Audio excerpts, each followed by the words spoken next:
नमस्कार, clean news UP में आपका स्वागत है और वक्त हो चला है दिन भर की सभी ताज़ा खबरों का। बीजेपी का अखिलेश पर पलटवार, पूछा अब्बा जान से क्या दिक्कत है, मुलायम भी तो उन्हें टीपू कहते हैं। सीएम योगी द्वारा सपा प्रमुख अखिलेश यादव पर तंज कसते हुए अब्बा जान शब्द का इस्तेमाल करने को लेकर दोनों पार्टियों के बीच बयानबाजी तेज हो गई है। अब यूपी सरकार में मंत्री सिद्धार्थनाथ सिंह ने अखिलेश यादव की आपत्ति पर सवाल उठाए हैं। यूपी सरकार में कैबिनेट मंत्री सिद्धार्थनाथ सिंह ने अखिलेश यादव से सवाल किया कि उन्हें अब्बा शब्द से आपत्ति क्यों है। उन्होंने कहा कि मुलायम सिंह भी तो अखिलेश को टीपू कहकर बुलाते हैं।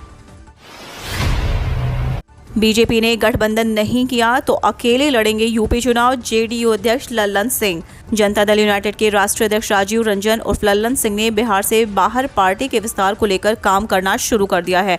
लल्लन सिंह ने कहा कि आगामी उत्तर प्रदेश विधानसभा चुनाव में जनता दल यूनाइटेड चाहती है कि बीजेपी के साथ वह गठबंधन में चुनाव लड़े। अगर ऐसा नहीं हो पाता है तो उनकी पार्टी अकेले ही चुनाव लड़ेगी। जनता दल यूनाइटेड के राष्ट्रीय अध्यक्ष लल्लन सिंह ने कहा कि हम लोग एनडीए में हैं और हम एनडीए नेतृत्व से जानना चाहेंगे कि वह उत्तर प्रदेश चुनाव में हमें गठबंधन का साथी बनाना चाहते हैं या नहीं। अगर एनडीए नेतृत्व ऐसा नहीं चाहता है तो फिर जनता दल यूनाइटेड अकेले ही उत्तर प्रदेश और अन्य राज्यों के विधानसभा चुनाव लड़ेगी। लल्लन सिंह ने कहा कि मुख्यमंत्री नीतीश कुमार चाहते हैं कि उनकी पार्टी का विस्तार अन्य राज्यों में भी हो और जनता दल यूनाइटेड को राष्ट्रीय पार्टी का दर्जा मिल सके।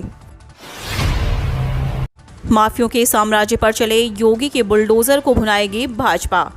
मुख्यमंत्री योगी आदित्यनाथ को सीएम चेहरा बनाने के साथ ही भाजपा उनके बड़े और कड़े फैसलों को लेकर जनता के बीच जाएगी। माफिया के घरों और उनके साम्राज्य पर सरकार द्वारा चलाए गए बुलडोजर अभियान को प्रचारित किया जाएगा। धर्मगुरुओं और आध्यात्मिक गुरुओं से पार्टी लगातार संपर्क में रहेगी और उनके फॉलोअर्स को साधेगी।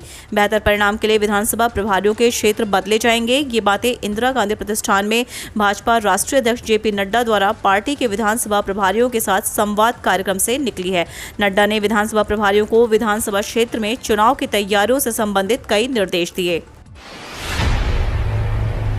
अखिलेश और मुलायम पर अभद्र टिप्पणी करने वाला घर में कैद, सपाइयों ने दी आंदोलन की चेतावनी। समाजवादी पार्टी के राष्ट्रीय अध्यक्ष एवं पूर्व मुख्यमंत्री अखिलेश यादव और उनके पिता मुलायम सिंह यादव पर एक युवक ने इंटरनेट मीडिया में आपत्तिजनक टिप्पणी की है। सपा जिलाध्यक्ष ने उसके खिलाफ करवी कोतवाली में मुकदमा दर्ज करा गिरफ्तारी नहीं होने पर आंदोलन की चेतावनी दी है। उधर पुलिस उसके घर से बाहर निकलने का इंतजार कर रही है। चुनावी समय आते ही यूपी में सक्रिय राजनीतिक दलों के नेताओं में आरोप प्रत्यारोप का दौर शुरू हुआ है तो कार्यकर्ताओं के हौसले भी खासा बढ़ गए हैं। कार्यकर्ता वरिष्ठ नेताओं की गरिमा का ख्याल न करते हुए अभद्र टिप्पणी करने से बाज नहीं आ रहे हैं। इसके लिए इंटरनेट मीडिया पर व्हाट्सएप, फेसबुक और ट्विटर को माध्यम बना रहे हैं। इन प्लेटफॉर्म पर अभद्र भाषा का इस्तेमाल के साथ बहस छिड़ी है और इतनी ही अभद्र टिप्पणी वाले वीडियो और ऑडियो के अलावा फोटोग्राफ्स भी वायरल करने से नहीं चूक रहे हैं। ऐसा ही मामला चित्रकूट में सामने आया है, जहां एक युवक ने सपा के राष्ट्रीय अध्यक्ष अखिलेश यादव और सपा संरक्षक मुलायम सिंह यादव पर अभद्र टिप्पणी की है। केवल विज्ञापनों पर ही दिख रही यूपी सरकार की बड़ी बड़ी योजनाएं। बसपा सुप्रीमो मायावती ने कहा कि यूपी सरकार विभिन्न योजनाओं की घोषणाओं के बड़े बड़े दावे सिर्फ विज्ञापनों में ही दिखाई दे रहे हैं। सरकार विज्ञापन व प्रचार आदि में सरकारी धन पानी की तरह बहाती है, लेकिन जमीनी हकीकत में इसका लाभ अगर यहाँ के खासकर ग्रामीण क्षेत्रों के लोगों को मिल रहा होता तो वे क्यों पलायन करने को मजबूर होते। उन्होंने शनिवार को ट्वीट कर कहा कि यूपी के गाँव देहातों में रोजी रोटी को घोर अभाव से त्रस्त गरीब व बेरोजगार लोग अति मजबूरी में लगातार पलायन कर रहे हैं, जिन्हें बाहर असहनीय जीवन जीना पड़ता है। जौनपुर के ऐसे ही एक दलित युवक की हरियाणा में पीटकर हत्या कर दी गई। अति दुखद है। सरकारी नीतियां कब प्रभावी होंगी। ओवैसी से मतभेद नहीं, साथ लड़ेंगे चुनाव।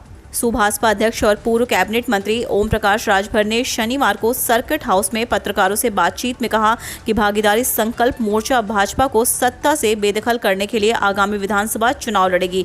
बीजेपी प्रदेश अध्यक्ष स्वतंत्र देव सिंह से मुलाकात को शिष्टाचार बताते हुए उन्होंने कहा कि ओवैसी से कोई मतभेद नहीं है, हम साथ चुनाव लड़ेंगे।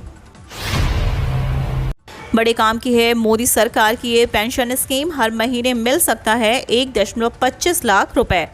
केंद्र सरकार से पेंशन पाने वाले बहुत से लोग एडिशनल पेंशन स्कीम के बारे में नहीं जानते हैं।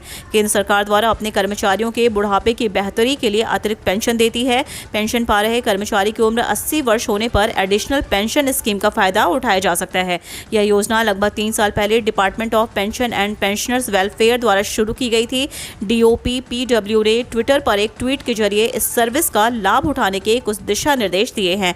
केंद्र सरकार एडिशनल पेंशन स्कीम के तहत 80 साल से अधिक उम्र के पेंशनर्स को अधिकतम 1.25 लाख रुपए और न्यूनतम 9,000 रुपए प्रति महीना पेंशन मिल सकता है।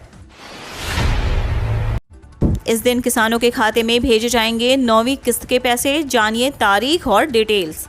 प्रधानमंत्री किसान सम्मान निधि योजना के तहत किसान योजना की 9वीं किस्त का बेसब्री से इंतजार कर रहे हैं, लेकिन अब उनके इंतजार की ये घड़ियां खत्म होने वाली हैं, क्योंकि अब जल्द ही यानी कल ही 9 अगस्त को दिन में 12:30 बजे प्रधानमंत्री नरेंद्र मोदी किसानों के खाते में 9वीं किस्त की रकम भेजेंगे। केंद्र की मोदी सरकार की तरफ से माई गवर्नमेंट इंडिया के ट्विटर हैंडल से ये जानकारी दी गई है। किसानों के लिए ये बड़ी खबर है। अलर्ट के बावजूद 24 घंटे में 7 जिलों में नहीं बरसा पानी। आज लखनऊ में बादलों की लुकाछिपी तो मेरठ में तेज बारिश के आसार। उत्तर प्रदेश में मानसून के बीच अनुमान से कम बारिश हो रही है। शनिवार को मौसम विभाग का अलर्ट के बावजूद 7 जिलों में बारिश नहीं हुई, जबकि यहां 4.9 मिलीमीटर से लेकर 13.8 मिलीमीटर बारिश का अनुमान था। इस पर मौसम वैज्ञानिक भी हैरान है और इसकी वजह तलाशने में जुटे हैं। फिलहाल रविवार को लखनऊ में आंशिक बारिश हो सकती है। दिन में धूप और बादलों की लुकाछिपी जारी है। वहीं मेरठ और पूर्वांचल के बलिया में तेज बारिश की संभावना है। मौसम विभाग के निदेशक डॉक्टर JP गुप्ता ने बताया कि पूरे प्रदेश में कुछ जगहों पर हल्की बारिश और मध्यम बारिश हो सकती है। इस दौरान 50 किलोमीटर प्रति घंटे की रफ्तार से हवाएं चलेंगी। वहीं 37.2 डिग्री के साथ प्रदेश में सर्वाधिक तापमान वाराणसी में रहा है, तो वहीं 24 डिग्री सेल्सियस के साथ मुजफ्फरनगर में न्यूनतम तापमान दर्ज किया गया। लखनऊ स्थित मौसम विभाग ने शनिवार को प्रदेश के 15 जिलों में बारिश का अलर्ट जारी किया था। कितनी बारिश हो सकती है इसका भी अनुमान लगाया था, लेकिन मानसून ने अनुमान को दगा दिया। गाजीपुर में भारी बारिश के कयास लगाए जा रहे थे, लेकिन महज 11.4 मिलीमीटर बारिश हुई, जबकि यहां 34 मिलीमीटर बारिश का अनुमान था। बांदा, गोंडा, कानपुर देहात, कौशाम्बी, रायबरेली, श्रावस्ती और सुल्तानपुर में 4.9 मिलीमीटर से लेकर 13.8 मिलीमीटर बारिश का अनुमान था, लेकिन मानसून ने यहां भी साथ नहीं दिया। 0 मिलीमीटर बारिश दर्ज की गई। कानपुर देहात में सर्वाधिक 13.8 तो रायबरेली में 4.9 मिलीमीटर बारिश होने की संभावना जताई गई थी। प्रदेश में कोरोना के 586 सक्रिय मामले। शनिवार को मिले 28 नए संक्रमित, 58 हुए रिकवर और 2 की हुई मौत। प्रदेश में कोरोना के आंकड़ों में गिरावट और उछाल का दौर जारी है, पर वायरस की चेन नहीं टूट रही है। यही कारण है कि तीसरी लहर का खतरा अभी भी बरकरार है। यूपी में शनिवार को 2,54,007 सैंपल की जांच हुई। इस दौरान 28 मरीजों में वायरस की पुष्टि हुई है। इस बीच 58 लोग वायरस को हराने में सफल रहे। वहीं प्रदेश में कोरोना से मरने वालों की संख्या की बात करें तो शनिवार को गोंडा और रायबरेली के एक संक्रमित मरीज की मौत की पुष्टि हुई है।